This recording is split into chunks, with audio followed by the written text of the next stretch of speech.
So today we are going to talk about the topic of understanding the impacts of gaslighting and systematic dishonesty. And so we're going to look at that primarily from the perspective of the betrayed partner in a relationship. And we're going to look at primarily from the perspective of the type of gaslighting and dishonesty that often accompanies cheating. So whether that infidelity would be a result of a traditional affair, or whether it's the result of sex addiction, it's about the gaslighting and dishonesty that is there to hide the secret sexual behavior.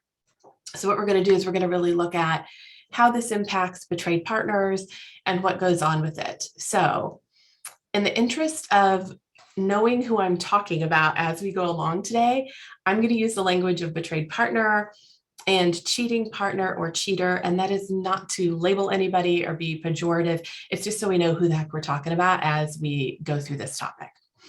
All right, so let's dive in and start looking. And what I'm going to do is I'm going to go through the material and then I'm going to stop. And at the end, we'll do questions. If you have questions, you can put them in the Q&A, but I'm going to take questions at the end.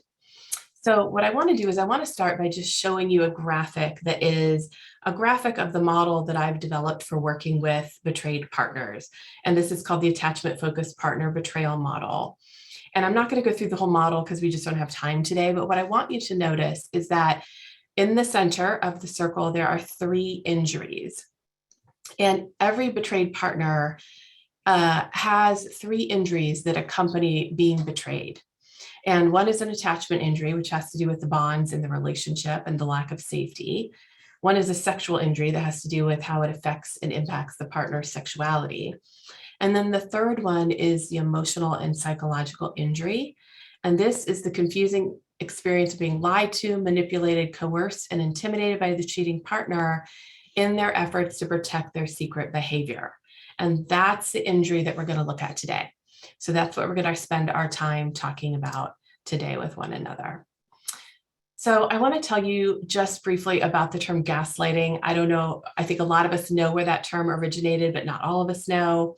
So that term originated from a movie, black and white movie. I cannot remember the year that it came out, but it came out a long time ago. It was black and white. And in that movie, a charming man meets a beautiful woman, woos her, seduces her, they get married, they move into this house together, and she slowly starts to feel like she's going crazy because the gas lights in the house keep dimming and coming back up, and there's knocking sounds in the walls, and there's all these other strange things going on. And she keeps saying to her husband, do you see the lights dimming? Do you hear that sound in the walls? Like, do you hear all that? And he's like, no, I don't hear it. And of course, he gets more and more concerned about her mental health. She feels crazier and crazier. And the spoiler alert on this is that he's doing all of it. And he's intentionally sort of driving her insane because there are family jewels that he wants. And so it's like a whole plot around the family jewels. So that's where the term gaslighting came from, because the gas lights were dimming and coming back up. And that's where it originated. And now we use it to really talk about this phenomenon of separating somebody from their reality. So when we're talking about gaslighting, we're really talking about the perpetration of emotional and psychological abuse. And I know that that word abuse is a really big word, and it's often a very hard word for people, especially if you have been the gaslighter, the person who's been doing the gaslighting. To own and take responsibility for the fact that that's a form of abuse can be a real journey to be able to do that. But I do think it's really important that we name it for what it is, because when we are gaslighting somebody, we're attempting to control their thoughts and feelings and behavior, and to separate them from their ability to know what's happening. And that when you try to prevent a person from being able to perceive their reality accurately, that's a form of emotional abuse. So that's why we're using that term, and we're calling it what it is. This is usually done covertly. It's not done overtly. It's not out in the open. It's sort of covertly underneath. And it's done to hide secret sexual behavior in this instance. And what we are talking about in terms of our topic, it's done to hide secret sexual behavior. All right, so we're going to watch a quick video. This is an oldie but a goodie. So this is Carol Burnett. So I want you to just watch this, and you may have seen it before, watch it again, and see what you notice about what happens inside of you as you're watching it.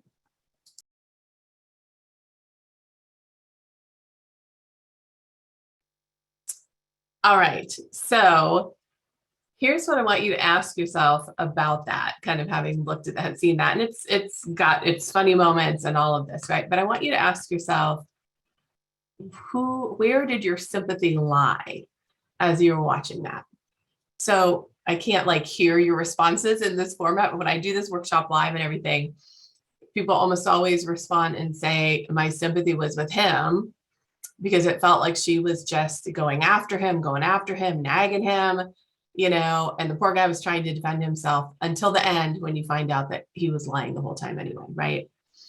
And I think this is a common experience for betrayed partners. They can feel like they can sense there's something wrong and they're going after the information, and it looks like they're the ones that are sort of out of their mind.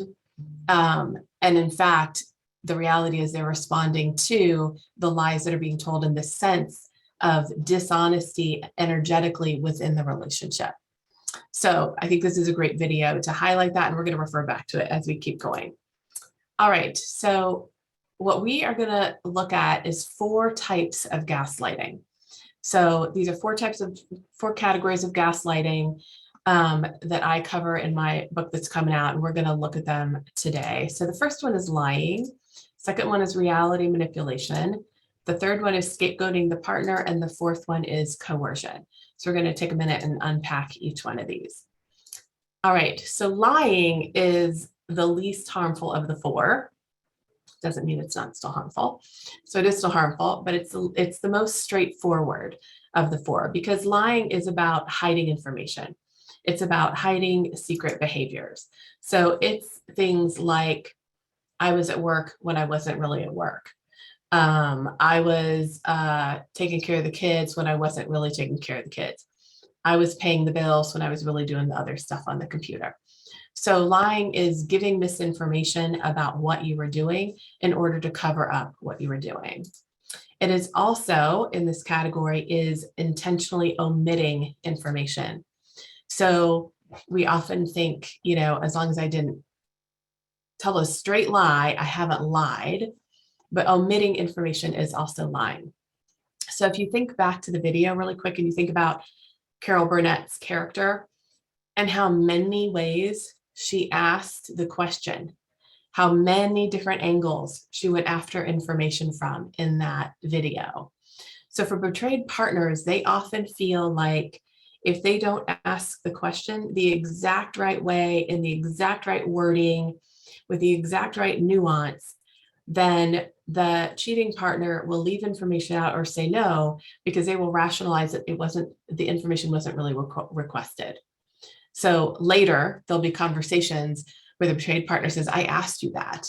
And the cheating partner says, no, you didn't. You asked me this.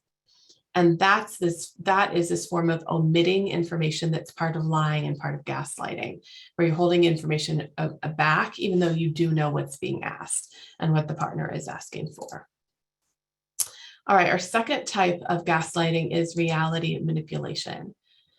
So reality manipulation is when you basically tell somebody that they have not seen what they've seen, they have not heard what they've heard. You're attacking their 5 senses. We all take in information through our 5 senses.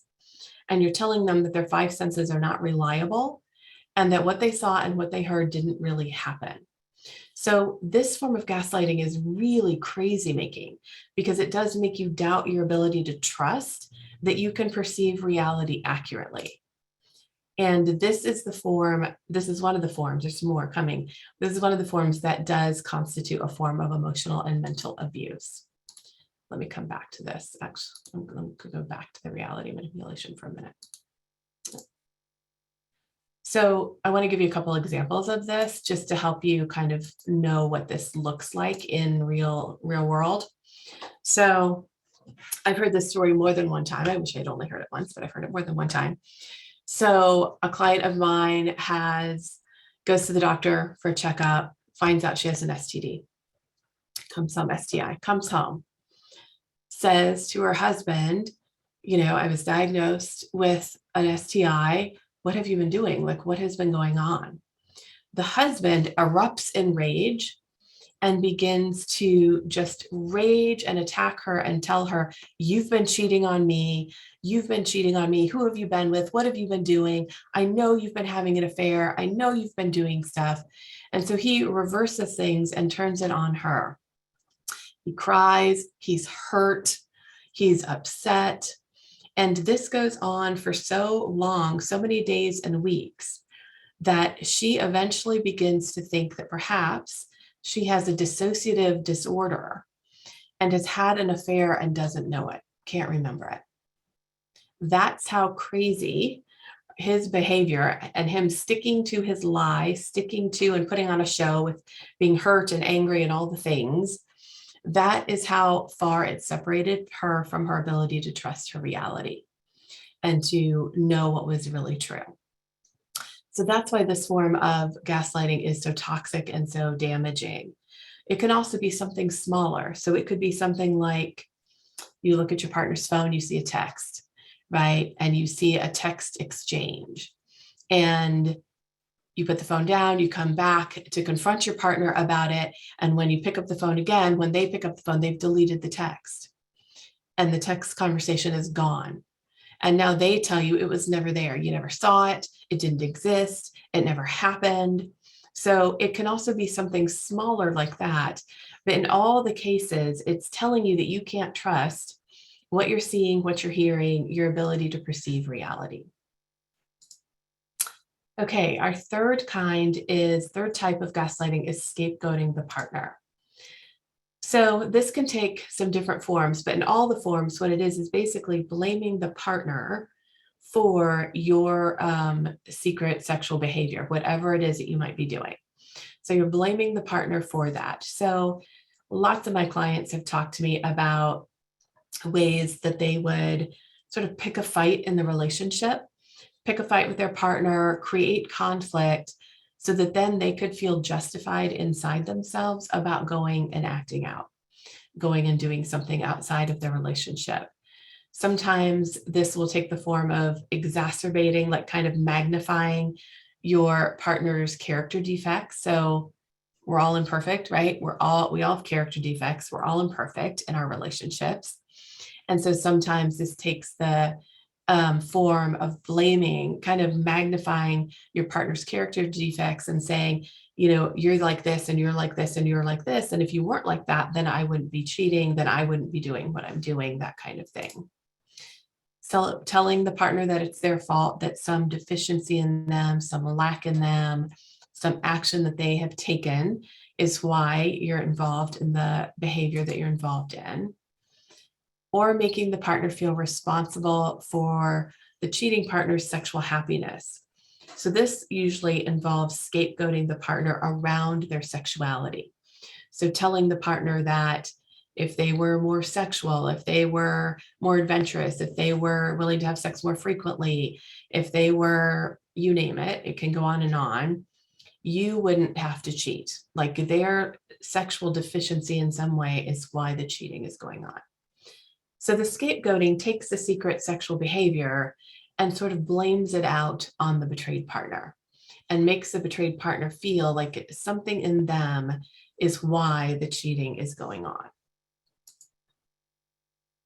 Okay, so our last category, last type of gaslighting is coercion. So think of coercion as a continuum. Okay, so on one end is kind of the milder form, and then on the other end is the more severe form. So it can take a lot of different forms. So on the mild end, we have a charm, offensive, or seduction. So you may have heard the term love bombing. This would fall in this part of the spectrum. And this is when the cheating partner can kind of sense that maybe you're getting close to discovering the cheating, to knowing what's going on, you're uncovering something, or they've slipped in some way and they're trying to make sure you don't catch the slip, that they've slipped and gave information that they didn't need to give. And so they will turn on the charm and romance and seduction to try to ease you into believing everything is fine. We're good, our relationship is good, our love is good, everything is okay here, to distract you from knowing or learning about what's happening over here in the secret compartment where the behavior is going on. Another form of this would be manipulation. So this can be typically, the way I see this play out the most is manipulation around trying to get the betrayed partner to accept things that they wouldn't normally accept. So for example, this might be manipulation around, it's okay for me to be out drinking at happy hour every night or 4 times a week. And I'm just flirting there. It's totally harmless. This behavior is just harmless flirting. There's nothing going on. So it can be manipulation about trying to get you to accept, like, yes, I'm having these personal conversations that you saw on my phone with my coworker, but we're just friends. There's nothing there. There's nothing to worry about. So often this type of coercion is trying to coerce you and manipulate you into accepting behavior that is actually a red flag that something may be going on or that something is going on. And then our last, kind of at the other end of the spectrum where this coercion gets really harmful and really damaging inside of a relationship, is when it includes emotional or physical intimidation or violence. So this could look like, let's say you find something on your partner's phone and you confront them, you show them what you found, and your partner goes into a rage. And they rage and they punch a hole in the wall, or they withdraw and they give you the silent treatment. The silent treatment often feels very violent within a relationship. So this is intimidation to back you off, right? So that you're dealing with somebody who's enraged, who is intimidating, and it makes you want to go silent and not confront because it's so painful to deal with their reaction. So that's another form of coercion. All right, so those are our 4 types of gaslighting: lying, reality manipulation, scapegoating, and coercion. And the emotional and physical intimidation or violence can include boundary violations. Sorry, I forgot that little check mark. Okay, so if those are our 4 types of gaslighting that we can experience, and what I want to look at real quick with you is what happens when we're gaslighted. And Robin Stern wrote the book. This is like, I think she wrote it in 2007, so it's been around a little while. But she does a great job in there of outlining the stages of gaslighting. And I want to go over those with you today. So our first stage is disbelief. So this is, we're looking at our partner. We know that the texts were on the phone. Like, we saw the text. And we're confronting our partner and saying, I saw that you were texting him. I saw what was going on. I saw the picture you sent him. I know that it was there. And our partner says to us, it didn't happen. I don't know what you saw. You're making it up. You're trying to create a problem where there isn't a problem. It doesn't exist. And they stick to their guns on that. And our first reaction when we experience that kind of lying from the partner who we trust and love and have believed that we've had a trusting relationship with is disbelief. It shocks our system when we realize that our partner is able to look us in the eye and lie to us so convincingly. And so the first stage is this sort of shocked disbelief that happens. The second stage is defense. So we're going to start defending ourselves. And what we're really doing here is defending our reality. We're trying to defend our ability to perceive reality accurately. So we're going to be like, no, I saw the text. I saw what you were wearing in the picture. You had on this. I saw what you said. You said this. I saw what time you sent this text. It was at 10:30 last night. You're going to start to marshal facts and marshal all of the details to try to back up what you believe you saw, and to try to counter the lies and the gaslighting that are coming at you. So the second stage is to defend. And this is usually when we're getting into like a lot of conflict with our partner. Our partner is fighting back, but they're fighting back with kind of upping the ante on the lies. They're continuing the lies and continuing to say no. And now we're having a full-on conflict around it.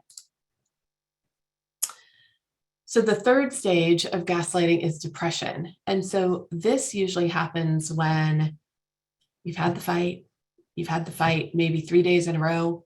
You've had the fight for 2 weeks.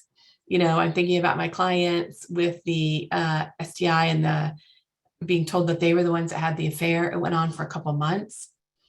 And so what often happens for betrayed partners is they feel like no matter what they do, no matter how they fight about it, no matter what they say, no matter what arguments they marshal together, the cheating partner will not give ground. The cheating partner holds the lies. They double down on them and they maintain them. And so there's this impasse that happens in the relationship when that happens. And often for betrayed partners, they will abandon their own reality at that moment. So there's a moment of depression, of feeling exhausted, overwhelmed, worn out. You can't get anywhere, right? This is not going anywhere. And the fighting about it now has its own damage that it's creating. And so often betrayed partners will discard their own reality. And that can look like just deciding, okay, I guess I was wrong, right? And just agreeing that you were wrong. It can also look like kind of putting it in the back of your mind and knowing this doesn't feel right, but I can't win here. So let's just move on. Life keeps going, right? So we just keep moving on and we sort of sweep it under the rug and keep going. So these are the 3 stages of gaslighting. And we're going to come back to this in a few minutes and look at how do you help yourself with these 3 stages. So let's talk for a minute about the impact on the partner of gaslighting and how it's going to impact you. If you are the gaslightee, if you're the person who's being gaslighted and lied to, there's systematic chronic dishonesty. Sometimes this goes on for years within a relationship, especially if you're dealing with addiction. It's often a very long-term pattern that's there in your relationship. So you can start to feel crazy. You can start to literally feel like you're losing your ability to think clearly and have a clear understanding of what's happening. You can doubt your own reality. You can start to feel like maybe that isn't true. Maybe this nagging feeling that something is wrong is not right. Maybe I didn't really see that. Maybe I didn't really hear that. Maybe I'm making a mountain out of something that's small. Maybe I am exaggerating problems where they don't exist. Maybe I am just, causing this all on my own. So you can start to doubt your own reality. You can mistrust your perceptions. You can start to think, maybe I do exaggerate things. Maybe I'm super sensitive.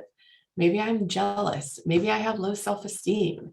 You can start to kind of look into yourself and think, maybe those are the things that are causing me to not trust my partner versus I'm not trusting my partner because I'm being lied to consistently. So you can start to mistrust your own perceptions. You can start to mistrust yourself and others. So I see this one happen a lot for betrayed partners after they find out about the lying. So once discovery of the cheating has taken place, then there's also, along with discovery of cheating is always discovery of lying, right? You're always finding out about how you were lied to in order to hide the secret behavior. And often for partners in the aftermath of that, they are left with a sense that they can't trust themselves because they were lied to and they believed the lies. And so the fact that they believe the lies makes them feel like, I can't trust myself. And then they've just found out that the person that they love and trusted, maybe more than anyone else in the world, has been lying to them, chronically, systematically lying to them. So now it can feel like, well, who else is lying to me? Maybe I can't trust anybody. Maybe nobody is really trustworthy. Maybe nobody is really who they say they are. And so mistrust starts to seep into more than just your relationship with a cheating partner. It also starts to seep into other relationships because there's been such a blow to your ability to trust both yourself and those around you. There's confusion about what's true and what's not true. All of this, all of the reality manipulation is incredibly destabilizing. All gaslighting is destabilizing. Anytime you separate someone from what is really true, and you lie to them and you try to convince them of a reality that does not exist, you're creating enormous dysregulation in their nervous system and enormous emotional instability. So partners, this gaslighting and the fallout from gaslighting is a huge part of what creates the trauma symptoms that betrayed partners often deal with after discovery of betrayal. There's exhaustion about the fighting, exhaustion about the lying, just exhaustion from the whole experience. So I want to go through, that's kind of the impact to you as a betrayed partner, but now I want to go through some common things that you will experience after you find out that you've been gaslighted. So once there's discovery of the cheating and you've sort of learned about the level of lying that's been going on, there's some really common things that you will go through as a betrayed partner. So I just want to go through those with you really quick and give you those so you can think on them. So the first one is what I call connecting the dots. So when there is secret sexual behavior in your relationship, there's two narrative lines going on, okay? There's the life that you thought you were living. So this is what's going on in the life you thought, the kids, the job, the relationship, all of that, right? Over here is the secret sexual behavior in its own compartment, but side by side, going right alongside the real life, okay? Once you find out about this secret sexual behavior, now you have to somehow bring these two narrative lines together and make sense of them. These two timelines have to integrate in some way. So what happens for betrayed partners is they start connecting the dots between these two different timelines. And they start to think, oh, wait a minute. When we were in Hawaii for our anniversary and you were on the phone texting all the time, were you texting her? Or wait a minute, was that happening when I was pregnant? Is that when that was going on? So the timelines start to merge and there's this connecting of the dots and understanding how the secret behavior fits in to the life that you were living. And that can be a very overwhelming experience for a lot of partners. There's often a lot of feeling sort of flooded with emotions as you're putting it all together and realizing that nothing was as you thought it was. So it's a very flooding emotional experience to do this. And this often goes on for months for a lot of betrayed partners. There's a lot of this, especially because cheating partners are often dripping the truth out. You know, the initial discovery of betrayal is rarely the whole story. Often truth is dripped out over time. Every time there's a new drip of what really went on, then the process of connecting the dots has to happen around that. So this is kind of a repetitive event for betrayed partners that goes on over weeks and months after discovery.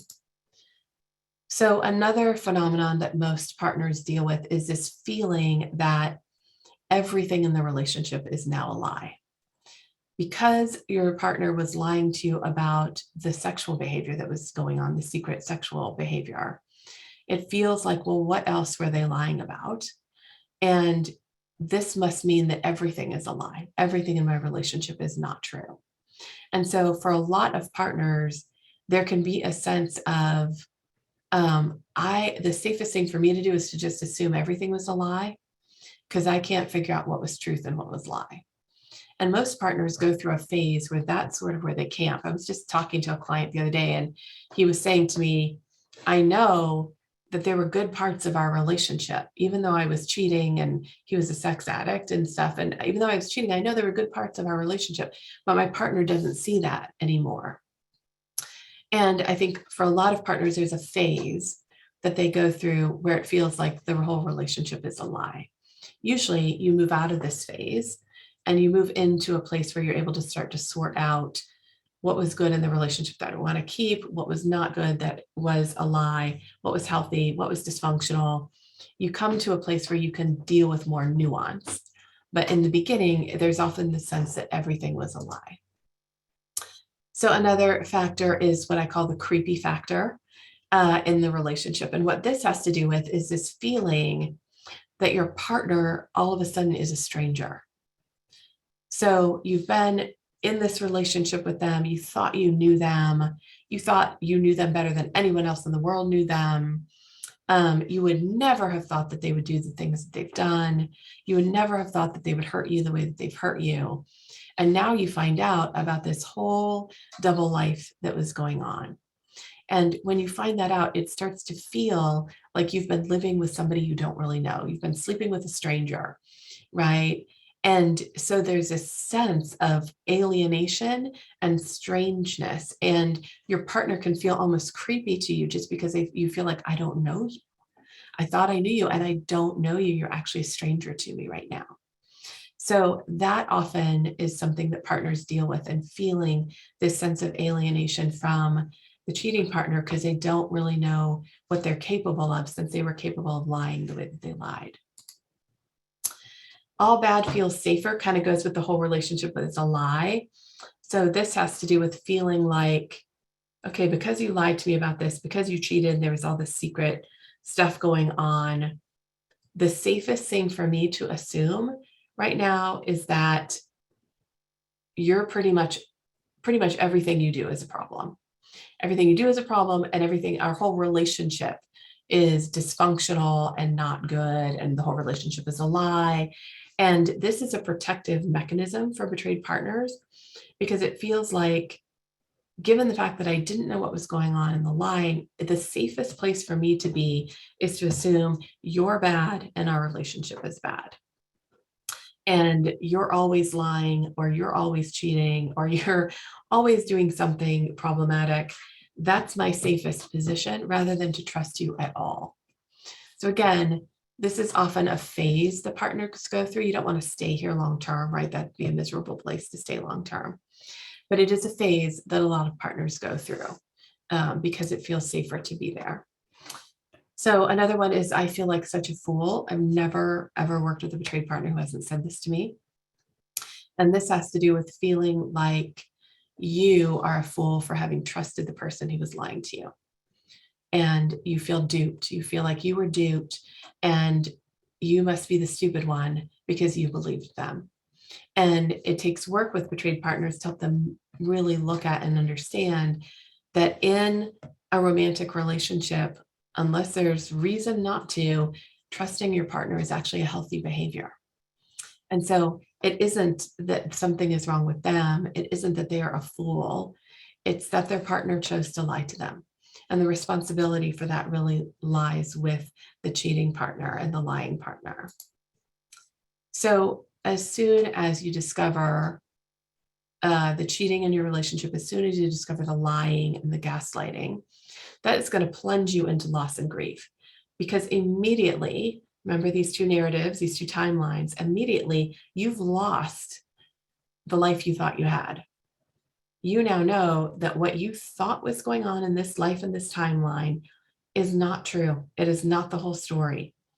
And so it immediately robs you of your history. It robs you of your present because you feel like you can't trust your partner in the present. And it robs you of your future because you don't know if this can keep happening or happen again.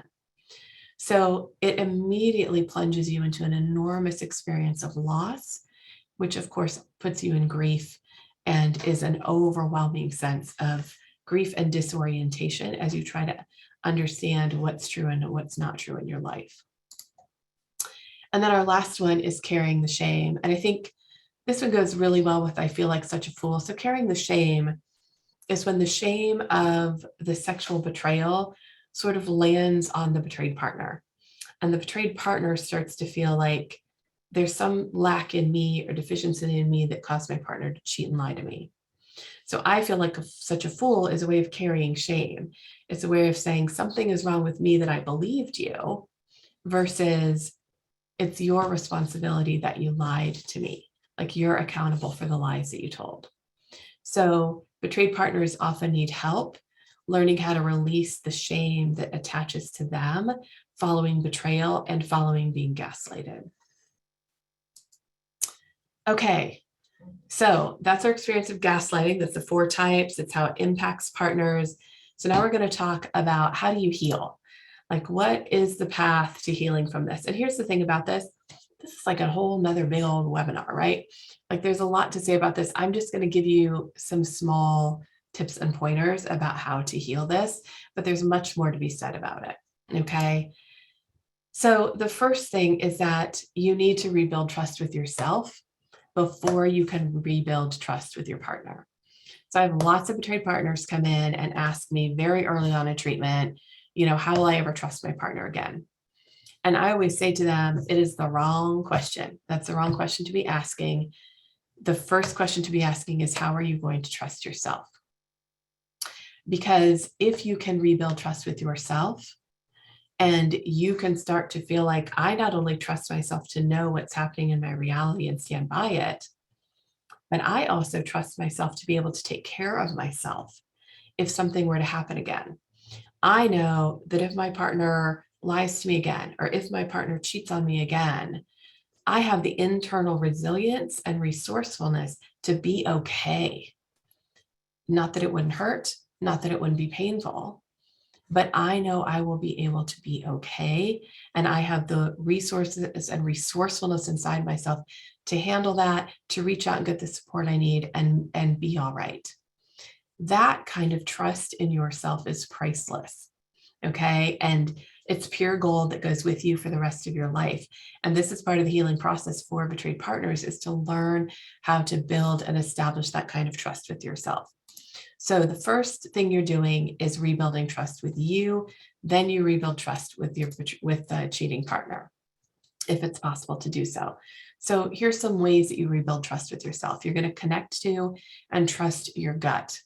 So your gut is that still small voice inside of you. Lots of people have different words for this part of them, right? It's the wise woman within, right? It's that sense of knowing, that voice that whispers to you and tells you, this is the part of you that is there to tell you, pay attention to this, notice this doesn't feel quite right, right? It's a bodily based sense that is flagging our attention and letting us know. We've often learned how to disregard that. So learning to listen to it, learning to trust it. One of my clients said, I had to find it first before I could ever learn to listen to it or to trust it, right? So this may be a process of even being able to find that part of you if you've been ignoring it for a long time.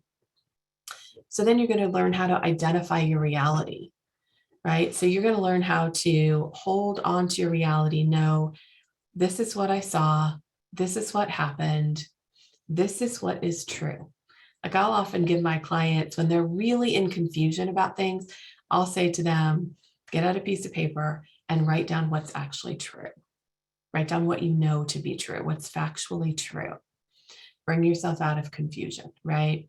So identifying your reality and being able to know this is what's actually true. Then if you actually know what's true, if you're able to say, I did see the texts on the phone. This is what the text said. This is when they were sent. I did see them. Now you've got to hold on to that reality, even though your partner may still be gaslighting you. Okay. Even though your partner may still be telling you that it's not true. So this is a process to learn how to hold onto your reality while other people have a different reality from yours.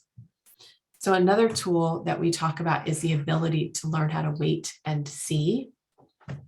And waiting and seeing means, okay, rather than, remember our 3 stages of gaslighting, rather than abandon myself and discard my reality, I'm going to wait and see. I'm going to hold on to my reality, and I'm going to wait and see if more information surfaces that tells me what's going on here. So I may stop having conflict about the text on the phone, but I'm not discarding my reality. I know that happened. I know that was there, and I'm going to hold on to it, and I'm going to wait and see what else develops. I'm not going to walk away from that or tuck it away somewhere. So again, learning how to do this is a skill. Everything I'm telling you is I'm dipping your toe into things that are like big skills that have to be developed over time. And then using your community for reality testing. So being able to go to others in your community of support and say, this is what happened. This is what I saw. What do you make of that? And getting their support to help you be able to hold on to your reality, to help you be able to wait and see, to help you weather the uncertainty and anxiety that waiting and seeing can create, using your community to be able to do that. And then last is identifying your role in the gaslighting dance and working to change your responses. So, oh, you guys, my son's coming in. I'm going to try to move. So, okay, let me go over really quickly with you the gaslighting dance and how you look at your role in it, and then how you can change your role in it. So the way that you think about this is you think about, okay, when we are in a moment where I can tell my partner is lying to me, my partner is gaslighting me, what do they typically do? So this is an exercise where you want to sit down with a piece of paper and sort of diagram this out. So you want to sit down and say to yourself, okay, when my partner is gaslighting me, they tell me that I didn't see or hear what I did see or hear. What I do when they do that, then what I do is I argue with them, or I try to convince them, or I start to doubt myself. I start to doubt my own reality. Or maybe what they do to gaslight me is they use a lot of words. They use big words and confusing language and, very long answers to very simple questions. And that's what they do to gaslight me. And when they do that, then what I do is I get confused and I actually get sidetracked from the thing and start arguing about some of the other stuff that they brought into the conversation. So identifying your gaslighting dance is important because it helps you start to notice, like, how do I get hooked? What's the emotional hook? And then what do I start to do when I get hooked by the gaslighting, when I get hooked by the lies that are being told? So then once you know that, once you've got that kind of clear for yourself, then you want to figure out how to step out of the dance. Okay.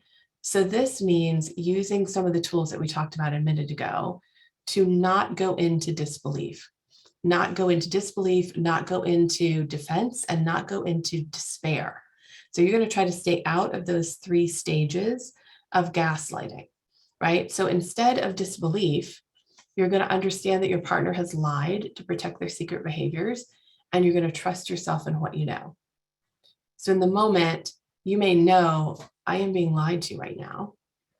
And you're going to, instead of having the shock of disbelief, you're going to know, yes, this happens. My partner is still doing this behavior where sometimes they lie to me in order to protect their secret behaviors. And I'm going to trust that I'm seeing this clearly.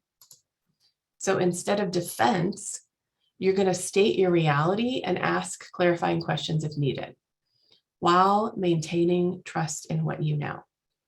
Okay, so instead of arguing, you may say, okay, well, I hear you telling me that I didn't see that on the phone, but I know that I did see it.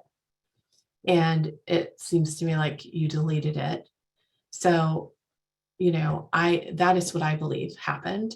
And I'm going to go ahead and hold that belief. So you might say that, maintain trust in what you know, rather than getting into a big argument about the details and a big escalating conflict. And then instead of depression, you're going to agree to disagree. So the cheating partner might say to you, well, I can't believe that. I've told you that this didn't happen. And I can't believe you're going to insist that it did. And your response to that may be, I know that I saw that. And so, yes, that is what I believe is true.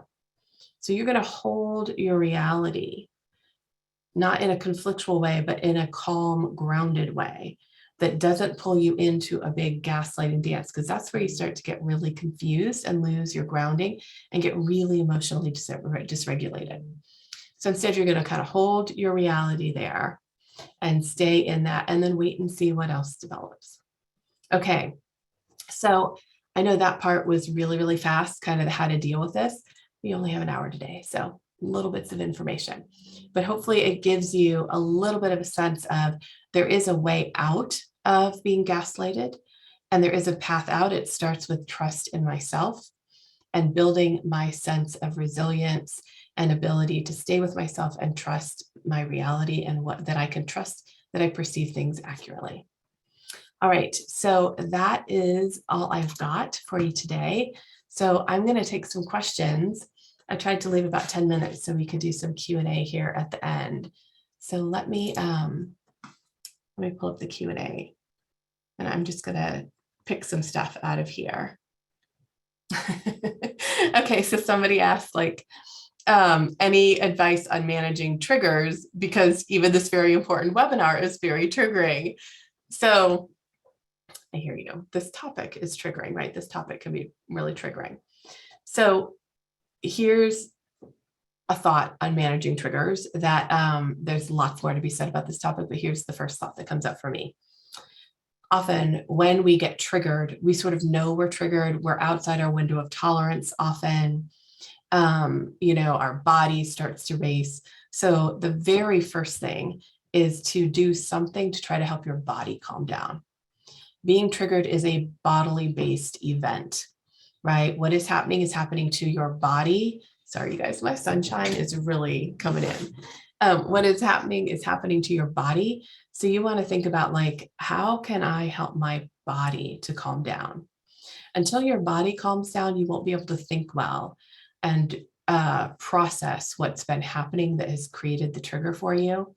So whether that is doing some deep breathing, getting under a weighted blanket, getting in a bath, taking a walk, moving your body in some way, whatever works for you to help calm your body down is your first step.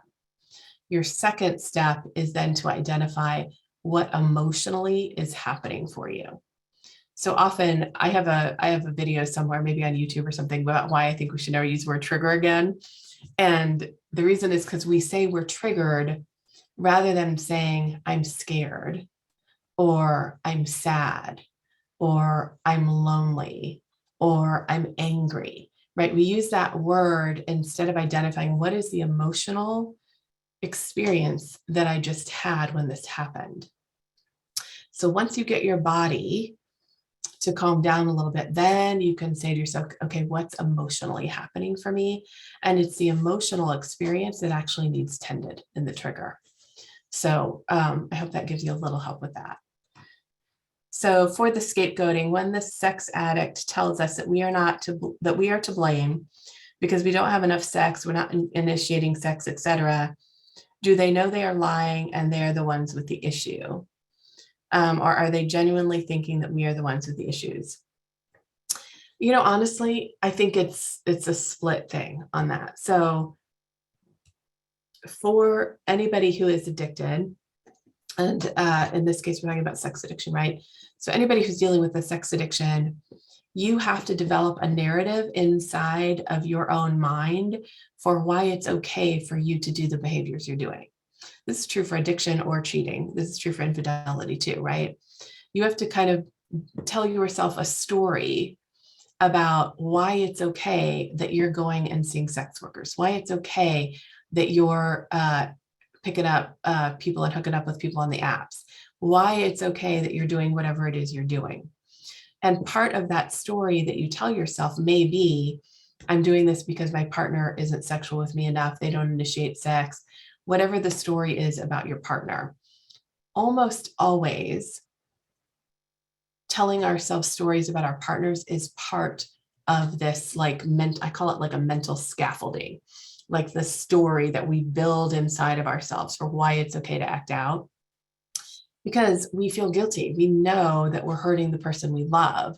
And so we sort of make them the bad person in order to justify that we're doing that.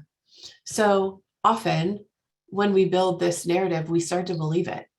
You start to focus on the bad parts of the character defects or failings or whatever of your partner, you're going to start to feel bad about your partner.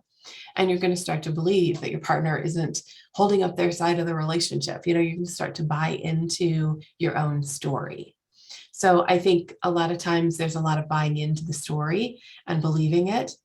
Also, at the same time, sometimes they know full well that it's not true. And that's just how they're rationalizing the behavior. I've heard plenty of my clients say to me, no, I knew that was garbage when I was saying it. I just was saying it to give myself an out. So both can be true. So my husband seems unable to deal with my emotions regarding his betrayal. It seems he's expecting me to be compassionate and understanding and even praise him when he randomly tells me some piece of his truth. The one thing he threw at me was that he feels so shameful that he has had some suicidal thoughts. When is this gaslighting, and what kind of action should be taken after comments like this? So I don't know if this would fall under gaslighting or not.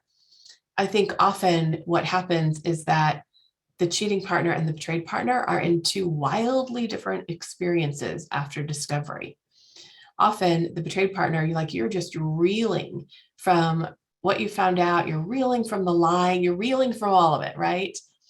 And the cheating partner may be feeling like, I'm taking responsibility for this, I'm learning about myself, I'm growing, I'm figuring things out. So they're having this very different experience.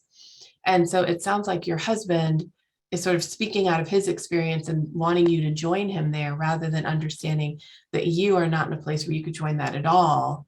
And in fact, you're very much in the trauma symptoms that have happened. So those can be really different places. And there needs to be some conversation about how do you manage being in these two very, very different experiences at the same time. So which person are they actually, the innocent Jekyll or the creepy Hyde? I know they are technically both, but what is their inherent core? Well, this is like not a small question, right? This kind of gets down to like what you believe about people, right? So I think both things are true, like you said, right? The person is both, your partner who you love, your co-parent, your fun adventurer that you do adventures with and you play with, and that's who they are. And they are also the person who is capable of lying and hurting you and cheating on you. Both are true. And I think, to me, we kind of have to, all of us, sort of look at the fact that we all have within us the capacity to be glorious and to be horrible at times, right? We hurt those we love and we love those we love really well. And we all have that capacity within us. And so I think this kind of comes down to what you believe about people at the core. Do you believe that people at the core are good and that they can overcome and change these things when they do things that are hurtful or not? So I think this is not a question I can answer for you. I think this is a question you probably have to think about for yourself some. I'm a cheating partner, including 40 years of gaslighting. I have memory issues resulting in continuous disclosure. I'm working on recovery, but wondering if there are intensives for the cheating partner that would help with gaslighting disclosure as part of the formal disclosure. So it sounds like you're asking about whether there are intensives to help you with this, like memory issues where you're remembering things in terms of doing formal disclosure. I would say, I don't know if there's an intensive for that, honestly. Nothing is coming to my mind right now. I would say intensive work in individual therapy around this, and maybe a plan for how to stop the trickle truth, because that is really damaging. You're never going to have stability in your relationship as long as there's trickling out of stuff, because every time you tell something new, it just wipes everything out. The trauma symptoms come back. It's just a roller coaster. So it sounds like maybe there's a need for if you're in therapy, for the therapist, whoever's working with you, whoever's working with your partner, to come up with a plan about how to manage this so that it doesn't continually destabilize the two of you, and what you could agree to on this to help with it. Let's see. Is there any advice on a partner gaslighting me into getting an abortion? So I don't know if this has already happened for you or if this is something that is happening right now. If it's happening right now, then I would say to get help and support to help you be able to sort out what your reality is and what your truth is on this, and what decision is that you want to make on it, so that the gaslighting is not taking you out of whatever your reality is. If this is something that has happened in the past, then I would say this is probably going to have created an enormous relational injury in your relationship. And it's going to take some serious repair work in couples therapy, deep repair work, to be able to repair the injury that would have happened because of that. Because that's going to create a real rupture in trust in the relationship. Okay, so thank you all for being here today. I really appreciate it. I'm sorry I didn't get to all the questions. Things that are going on. the book is coming out hopefully toward the end of this year. And so you can look for that. We have our 12-week online coaching program for betrayed partners called Braving Hope. You can go to partnerhope.com to get more information about that. And you can go to partnerhope.com to see information about some other things. And then we also have our Reframing Codependency workshop coming up on the 22nd. So anybody who would like to attend that, you can go to the partnerhope.com website and get information about registering for that as well. All right, everybody, thanks so much. Take care.